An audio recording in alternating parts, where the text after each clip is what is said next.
नमस्कार, जी न्यूज़ पर आपके साथ मैं अदिति त्यागी हूं और आज हम बात करने वाले हैं मेंटल हेल्थ की। जी हां, मेंटल हेल्थ कोरोना के इस दौर में सबसे सेंसिटिव, जी हां, संवेदनशील मुद्दा या सेंसिटिव इशू आप इसे कह सकते हैं। जी न्यूज़ लगातार एक्सपर्ट्स और डॉक्टर्स की मदद से आप तक जानकारी पहुंचा रहा है।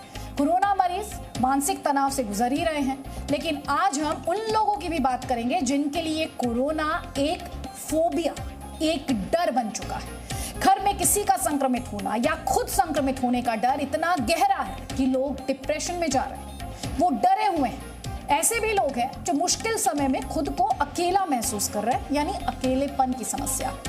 ये भी देखा जा रहा है कि जो कोरोना नेगेटिव हो गए हैं, यानी जो मरीज कोविड को मात दे चुके हैं, नेगेटिव टेस्ट कर लिए जाते हैं, इतने वो डरे हुए हैं कि अस्पताल से घर नहीं जाना चाह रहे। वहीं कुछ ऐसे भी हैं जिन्हें कोरोना की वजह से हर वक्त अपनों को खोने का डर रहता है, और ये शायद हम में से ज्यादातर लोग महसूस कर रहे हैं। इस समय में लगातार नेगेटिव ख्याल मन में आते ही रहते हैं। स्वास्थ्य मंत्रालय ने अपनी ब्रीफिंग में एम्स के डायरेक्टर डॉक्टर रणदीप गुलेरिया ने भी आज मेंटल हेल्थ पर जोर दिया। क्या उन्होंने कहा, सुनिए। अगर हम आप देखें सोसाइटी में, तो there is lot of stress, anxiety in the general public, and this is a time where there has been lot of pain, sadness because of हर एक का कोई ना कोई जानने वाला है जिसको कोविड हुआ है या जो अपनी जान गवा बैठा है। इसलिए मैं यही कहूँगा कि we must all come together to really support everyone as society, as individuals, as people collectively. बच्चों में या यंग एडल्ट्स में कोलैटरल डैमेज बहुत हुआ है। They are the backbone of society, they are the future of the country. लेकिन अगर हम बात करें एजुकेशन की, तो gender gap in education, stress and mental issues in children and adults, smartphone dependence and addiction, interrupted opportunities, बच्चों में कुछ एजुकेशन की जो अपॉर्चुनिटीज थी, पढ़ाई आगे करना चाह रहे थे, सही सब चीज़ें जो है काफ़ी हद तक इंटरप्ट हुई हैं। चैलेंजेस फॉर स्कूलिंग, स्पेशली जो टेक सेवी नहीं है, रूरल इंडिया में लोग हैं, उनकी स्कूलिंग में काफ़ी असर पड़ा है। तो समझ लीजिए, जहाँ एक तरफ फिजिकल चैलेंजेस हैं, कमज़ोरी है और तरह की कॉम्प्लिकेशंस हैं, खुद लड़ाई से लड़ना है, तो दूसरी तरफ दिमागी तौर पर मजबूत होना बहुत ज़रूरी है, और जो चिंताएं और कंसर्न्स आ रहे हैं उन्हें एड्रेस करना भी बहुत ज़रूरी हो जाता है। इसीलिए इन मानसिक परेशानियों के बारे में बात करने के हमारे साथ डॉक्टर्स और एक्सपर्ट्स। हमारी कोशिश यही कि इनकी मदद से लोगों को एंजाइटी या फिर डिप्रेशन से बाहर लाने की कोशिश हम करें। बड़ा पैनल हमारे साथ है। डॉक्टर किरण जाखर हमारे साथ हैं, साइकेट्रिस्ट हैं जिम्स की। हमारे साथ साइकोथेरेपिस्ट डॉक्टर मलिहा हाशिम साबले हैं। हमारे साथ साइकोलॉजिस्ट डॉक्टर अरुणा ब्रूटा हैं। डॉक्टर राजेश सागर हैं, सीनियर प्रोफेसर हैं डिपार्टमेंट ऑफ साइकेट्री के। लेकिन सबसे पहले मैं बात करना चाहती हूँ डॉक्टर संजय चुग से, जो कि सीनियर कंसल्टेंट हैं, साइकेट्रिस्ट हैं, हमारे साथ इस वक्त जुड़े हुए हैं। सबसे पहले सवाल, और बहुत बेसिक सवाल के साथ डॉक्टर चुग आप ही से शुरू करना चाहती हूँ कि कोरोना होने का डर जिन्हें नहीं हुआ है, जिनके अपनों को नहीं हुआ है, लेकिन इतना ज्यादा फोबिया है, इतना ज्यादा मानसिक तनाव वो इस वक्त ले रहे हैं, ऐसे लोगों को आप क्या कहेंगे? जो मैं कहूँगा बहुत सरल स्टेटमेंट है, बहुत सरल राय है कि मैं आपको एक एग्जांपल देता हूँ कि आज मैं सुबह उठा, मैंने अखबार में पढ़ा कि मैं किसी को जानता था, कार चला रहा था, रात को उसका एक्सीडेंट हो गया, उसका देहांत हो गया। अब इसका एक मतलब तो ये हो सकता है कि मेरे अंदर इतना डर बैठ गया कि मैंने सोचा कि अगर मैं भी कार में बैठ के कार चलाऊंगा, मेरा एक्सीडेंट हो सकता है, मैं भी मर सकता हूँ, तो क्या मैं घर से निकलना बंद कर देता हूँ? बिल्कुल भी नहीं करता। इसी चीज को हम थोड़ा सा अगर एक्सटेंड करें, थोड़ा सा इसको बढ़ाएं, तो यही बात जो है कोरोना से, कोविड के साथ भी जोड़ी जा सकती है कि अगर मैं जानता हूं कि मेरे सोशल सर्कल में, मेरे परिवार में, मेरे किसी मित्र के परिवार में किसी को कोविड हो गया है, तो क्या ये निश्चित है कि मेरे को भी होगा? बिल्कुल भी नहीं है। मेरे को क्या करना है? मेरे को ये करना है कि जो बेसिक प्रिकॉशंस जो पिछले 15 महीने से हमारे देश में ठोक ठोक के हमारे दिमाग में डाले जा रहे हैं, आपको पहले तो वो बेसिक प्रिकॉशंस एकदम से निश्चित कर लेना है कि आप वो प्रिकॉशंस को फॉलो कर रहे हैं। आपको अपने हाथ, अपना फेस और अपनी स्पेस मतलब लोगों से दूरी बनाए रखनी है। स्टैंडर्ड चीज़ें मैं वो दोहराना नहीं चाहता। और अपने आप को ये कहना है कि अगर मेरे को ये बीमारी होगी तो मैं क्या क्या कर सकता हूं कि ये बीमारी ऐसा रूप ना ले ले जो कुछ मेरे जानकार लोगों में बीमारी ने लिया है। बीमारियां अनेकों प्रकार की होती हैं, बहुत बड़ी बड़ी बीमारियां होती हैं, कैंसर हैं और मैं कहूँगा कि बॉडी के हर अंग में, हर ऑर्गन में, हर सिस्टम में बड़ी बीमारी होती है। क्या हम हर बीमारी से डरते हैं? बिल्कुल भी नहीं। आज कोविड एक हवा बन गया है और अगर हम उसके कारण अपना स्ट्रेस लेवल बढ़ाते हैं, अपनी एंजाइटी बढ़ाते हैं, तो इसका स्ट्रेस का, एंजाइटी का हमारे शरीर के ऊपर क्या असर पड़ रहा है? हमारी जो इम्यूनिटी, हमारी बॉडी की रेजिस्टेंस है, कम हो रही है। तो जो समस्या मेरे को नहीं होनी थी, हो सकता है वही समस्या मेरे को, अगर ये वायरस मेरे अंदर प्रवेश करता है, हो सकता है समस्याएं मेरे अंदर बैठ जाएं और वो बड़ी होने लगे। अगर मेरे अंदर वो एंजाइटी नहीं होती, इम्यून स्टेटस मेरा नहीं कॉम्प्रोमाइज होता, इम्यूनिटी कम नहीं होती, तो मेरे बॉडी के अंदर बहुत ताकत है, मेडिकल साइंस में बहुत ताकत है, हमारे पास बहुत ट्रीटमेंट के साधन है जो इंश्योर करते हैं कि in the vast majority of cases जो बीमारी है वो माइल्ड रहती है और 10 दिन से 14 दिन के अंदर मैं बिल्कुल नेगेटिव हो जाऊंगा और फिर कई महीने तक मेरी बॉडी के अंदर वो एंटीबॉडीज उत्पन्न हो जाती हैं जिससे मैं बिल्कुल सुरक्षित रहूंगा। मगर ये डर जो है, इसको हमने अपने अंदर से निकालना है। मानना है कि ऐसा इस जनरेशन में, हमारी जनरेशन में कभी भी, ये पिछले 100 सालों में कभी भी ऐसी महामारी नहीं आई है। अब आई है, हमने स्वीकार करना है कि ये है और हमने इसको सक्सेसफुली फेस करना है, सक्सेसफुली ओवरकम करना है, ना कि हम घबरा जाएं, डर जाएं और इसको हमारे ऊपर हावी होने का मौका दें। जी डॉक्टर अरुणा ब्रूटा, कोरोना होने का डर जिसमें कि समाज और परिवार से दूर होने का डर, खुद को कुछ हो जाने का डर, क्या इसे मानसिक रूप से बीमारी के साथ जोड़ सकते हैं? क्या कह सकते हैं, अगर एक लाइन में मैं कहूं कि कोरोना होने का डर क्या मानसिक तौर पर बीमार कर सकता है? आदिति, आप बहुत शॉक्ड फील करोगे कि आजकल किस तरह की वीडियो सेशंस में ले रही हूँ या किस तरह की टेलीफोन कॉल्स आ रही हैं मुझे कि डॉक्टर साहब मुझे डर लग रहा है, डॉक्टर साहब मुझे कुछ हो जाएगा, डॉक्टर साहब मेरा पढ़ाई में ध्यान नहीं लग रहा, डॉक्टर साहब मेरा खाना बनाने में टाइम नहीं लग रहा और मन भी नहीं लग रहा, मेरा कुछ करने का मन नहीं लगता, मुझे डर लग रहा है।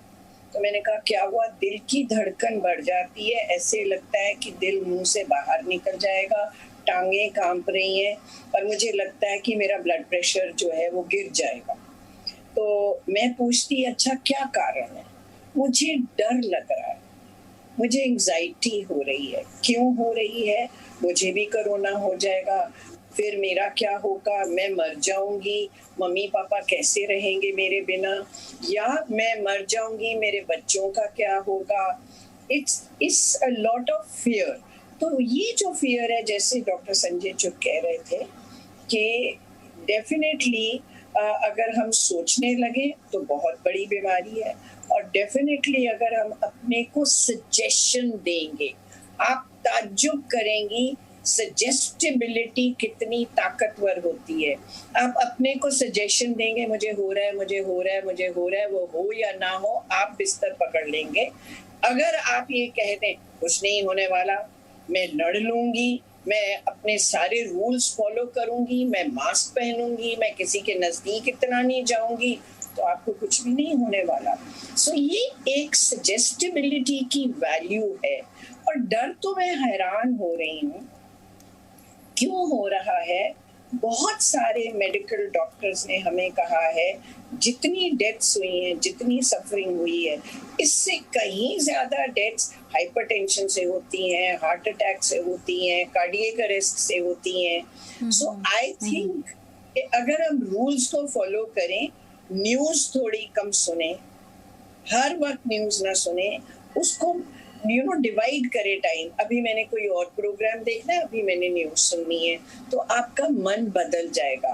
लेकिन मैंने अक्सर देखा आजकल लोग न्यूज ही न्यूज सुनते जा रहे हैं, तो उनपे असर जो होता है, सजेस्टिबल पर्सनालिटीज उनको ज्यादा होता है। इस तरह का डर, इस तरह की एंजाइटी।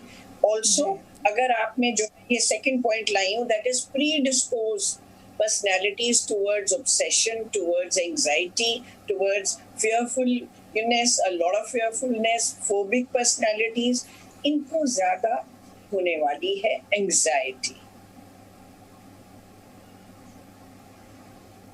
जी जी, अभी आप कह रही थी ज़्यादा न्यूज़ ना सुने, हम कहेंगे जी न्यूज़ देखिए, क्योंकि हम आपके लिए इसी तरह के प्रोग्राम्स और डिस्कशंस जिसमें समस्याओं के समाधान पहुंचाने की कोशिश हमारी तरफ से लगातार रहती है। समस्या से ज़्यादा समाधान पर हम फोकस करते हैं। डॉक्टर राजेश सागर, यहाँ पर एक और सवाल है, हम लगातार डिप्रेशन, डॉक्टर राजेश सागर, यहाँ पर इंटरेस्ट एक बहुत इंपॉर्टेंट अहम सवाल ये भी है कि हम यहाँ पर लगातार डिप्रेशन की बात कर रहे हैं, लेकिन जिनकी टेंडेंसी पहले से या जो लोग पहले से ही डिप्रेस्ड है, डिप्रेशन में रहे हैं, उनके लिए फिलहाल ये चैलेंज डबल हो जाता है। और क्योंकि मैं समाधान की बात कर रही हूँ, ऐसे लोगों को क्या करना चाहिए?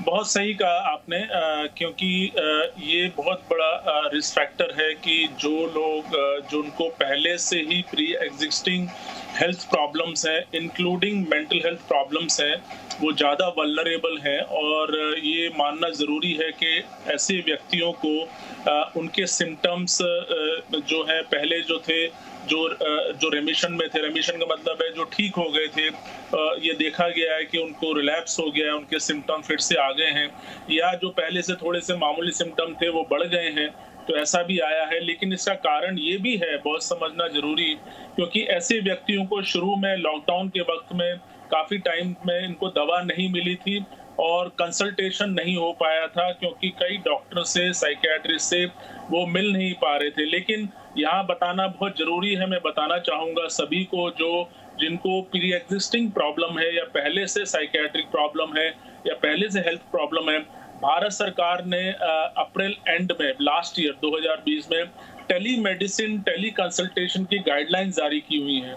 तो उसके तहत जो है कोई भी व्यक्ति डॉक्टर से संपर्क कर सकता है, अगर वो फिजिकली ना भी जा रहा हो तो जैसे आजकल लॉकडाउन है, हॉस्पिटल बंद है, या जो भी हॉस्पिटल हैं वो कोविड हॉस्पिटल बन गए हैं, तो वो जो है डॉक्टर्स के संपर्क में रह सकता है, एडवाइस ले सकता है, प्रिस्क्रिप्शन ले सकता है, और वो प्रिस्क्रिप्शन की मान्य है और वो केमिस्ट जो है एंडोर्स करते हैं और दवा देते हैं। क्योंकि साइकियाट्रिक पेशेंट में बहुत इंपॉर्टेंट है कि बहुत सारी इलनेसेस क्रॉनिक इलनेसेस हैं और लॉन्ग टर्म मेडिसिन होती हैं, तो उनको अगर कंटिन्यूटी ऑफ केयर के लिए बहुत ज़रूरी है कि उनकी मेडिसिन रेगुलरली चलती रहें। और यहाँ पे हम ये भी बताना चाहेंगे कि बहुत हमने देखा है, जैसे डॉक्टर अरुणा ब्रूटा भी हैं यहाँ पे, ऑनलाइन थेरेपी सेशंस भी हो रहे हैं, जैसे वो ले रहे हैं, और ऑनलाइन थेरेपी सेशन भी हो रहे हैं, ऑनलाइन साइकियाट्रिक कंसल्टेशन भी हो रहे हैं। तो ये बताना बहुत ज़रूरी है कि उससे परेशान ना हो, जो जिनको पहले से प्रॉब्लम है उनकी कंसल्टेशन जरूर लें, अगर क्योंकि फिजिकली नहीं है तो टेली कंसल्टेशन के जरिए, वीडियो कंसल्टेशन के जरिए जो है बातचीत करें। लेकिन जो भी करें, मैसेज ये है वो डॉक्टर सलाह से करें। अगर कोई भी मेडिसिन कंटिन्यू करना है या बंद करना है, अपने आप ना करें, और वो सारी सुविधा मौजूद है। कई लोगों को इसके बारे में पता नहीं है, तो इसीलिए हमारा बताना बहुत जरूरी है कि इस तरह की सुविधा और हेल्प जो है, और भारत सरकार की तरफ से हेल्पलाइंस भी हैं, बहुत सारी जो है सुविधाएं हैं, मिनिस्ट्री ऑफ हेल्थ की है, ministry of social justice and empowerment की भी सरकारी हेल्पलाइंस हैं, जहाँ पे जो है बहुत लोग उसकी सुविधा ले रहे हैं, अलग अलग राज्य से जो उसकी सुविधा ले सकते हैं। तो ये मैं जरूर बताना चाहूँगा आपके माध्यम से कि ऐसी सुविधा का अवेल करें, उसका फायदा उठाएं और अपना जो ट्रीटमेंट को जारी रखें। अभी देखा जा रहा है कि लोग नेगेटिव टेस्ट कर रहे हैं, मतलब ठीक हो गए हैं कोविड से, ठीक होने के बावजूद वो घर नहीं जा रहे, घर जाने से उन्हें डर लग रहा है। आपके पास भी ऐसे केसेस आए होंगे, ऐसा क्यों हो रहा है, और ऐसे पेशेंट से आप क्या कहती हैं?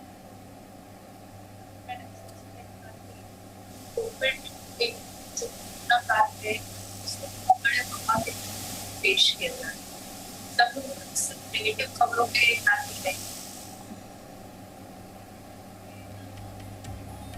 मैम, आपके ऑडियो में थोड़ी सी टेक्निकल ग्लिच है, इसको फिक्स करवाएंगे क्योंकि क्लैरिटी नहीं है।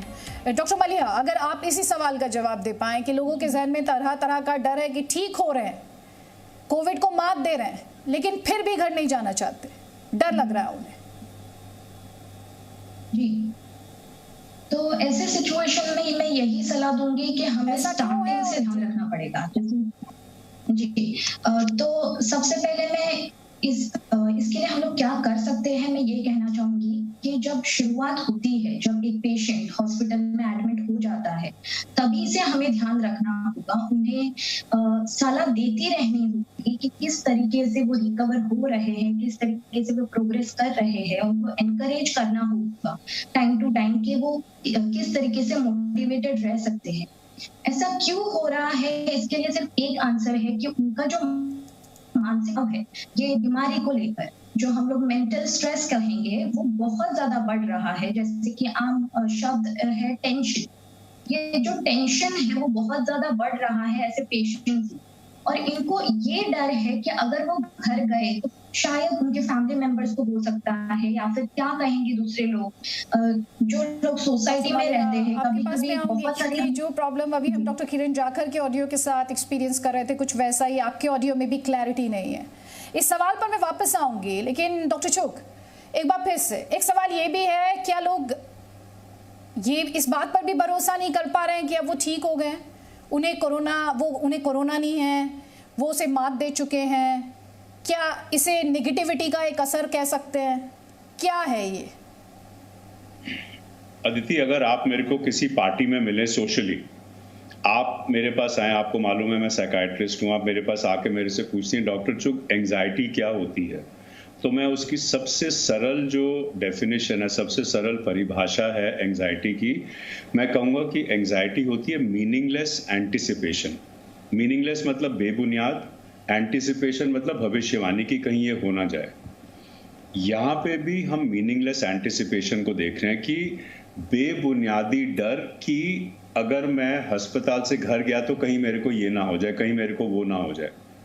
जब ये इस तरह के विचार आपके दिमाग में चलने लगते हैं तो जो वास्तविकता है, वो ये जो नकारात्मक विचार हैं उस वास्तविकता को वो ओवरशैडो कर लेते हैं, उसको वो डोमिनेट कर लेते हैं, और एक तरह से मैं कहूँगा कि जो आपकी रैशनल थिंकिंग है, आपकी रैशनल थिंकिंग की एबिलिटी जो है, काबिलियत जो है, वो दबने लगती है।